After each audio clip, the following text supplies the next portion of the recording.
जब भी हम किसी चीज़ के एथिक्स के ऊपर या उसकी वैल्यूज़ के ऊपर, मोरालिटी के ऊपर, यानी कि कोई भी ऐसी चीज़ जो सर्टेन प्रिंसिपल्स के ऊपर आती है कि आपने कोई काम करना है तो उसकी कुछ वैल्यूज़ होनी चाहिए, ठीक है? ये नहीं है कि आप चीट करो।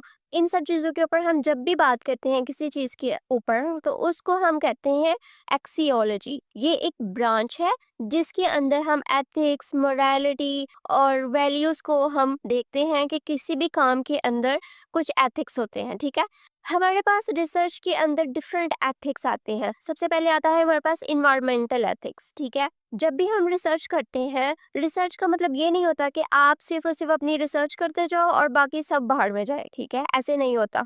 एनवायरमेंटल एथिक्स होते हैं, यानी कि मेरी जो मैं सर्टेन रिसर्च करने लगी हूँ, उससे एनवायरनमेंट में किसी तरह का भी कुछ भी नुकसान नहीं होना चाहिए। रिवर इसमें आ जाते हैं, हमारे पास ग्रीनरी हमारी आ जाती है, यानी कि डिफॉरेस्टेशन नहीं होनी चाहिए, एयर के अंदर कोई जो है ना अफेक्ट नहीं होना चाहिए। सो यानी कि जितनी भी चीज़ें हैं रिलेटेड टू इन्वायरमेंटल, उनमें से किसी चीज़ को भी अफेक्ट नहीं होना चाहिए हमारी रिसर्च के थ्रू। सो ये होते हैं इन्वायरमेंटल एथिक्स। जैसे कि कुछ लोग होते हैं, काम करते हैं और वो उसका जो वेस्ट होता है रिसर्च का, उसको रिवर के अंदर डंप कर देते हैं या ओशन के अंदर डंप कर देते हैं, ठीक है? या फिर इस तरह के फ्यूम्स एक्सर्ट होते हैं रिसर्च के थ्रू या किसी एक्सपेरिमेंट के थ्रू के एयर की क्वालिटी बहुत ज़्यादा ख़राब हो जाती है। आपने बहुत ज़्यादा हिस्टोरिकल इंसिडेंट्स देखे होंगे जिसके अंदर जो है ना किसी भी फैक्ट्री के अंदर से वो पॉइजन्स निकल आते हैं, ठीक? सो इसी तरह से रिसर्च के अंदर भी कुछ इस तरह के मसले मसाइल होते हैं। आपने मेक श्योर करना होता है कि आपकी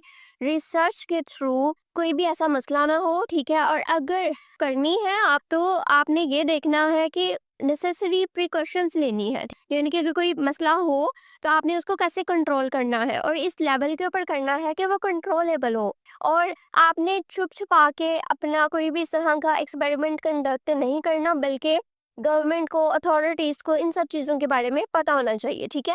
नेक्स्ट हमारे पास आ जाते हैं एनिमल एथिक्स, यानी कि अगर मैं कोई रिसर्च कर रही हूँ तो अक्सर ऐसे होता है कि कोई मेडिसिन है या कोई प्रोडक्ट है तो वो हम डायरेक्टली इंसानों के ऊपर नहीं लगाते, बल्कि हम एनिमल्स के ऊपर लगाते हैं उसको।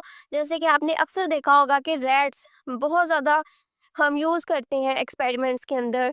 सो इस तरह से हमें कोशिश करनी चाहिए कि हम अपने रिसर्च के अंदर किसी भी जो एनिमल है या कोई भी किसी तरह का भी कोई जानवर है या कोई फूड चेन है, हमारे रिसर्च की वजह से वो डिस्टर्ब नहीं होनी चाहिए। इवन कि हमारी रिसर्च के अंदर हमें जानवरों को एक्सप्लॉइट भी नहीं करना चाहिए, ठीक है? जिस तरीके से इंसानों के एथिक्स होते हैं, इंसानों के कुछ राइट्स होते हैं, उसको आप इंसान को एक्सप्लॉइट नहीं कर सकते। इसी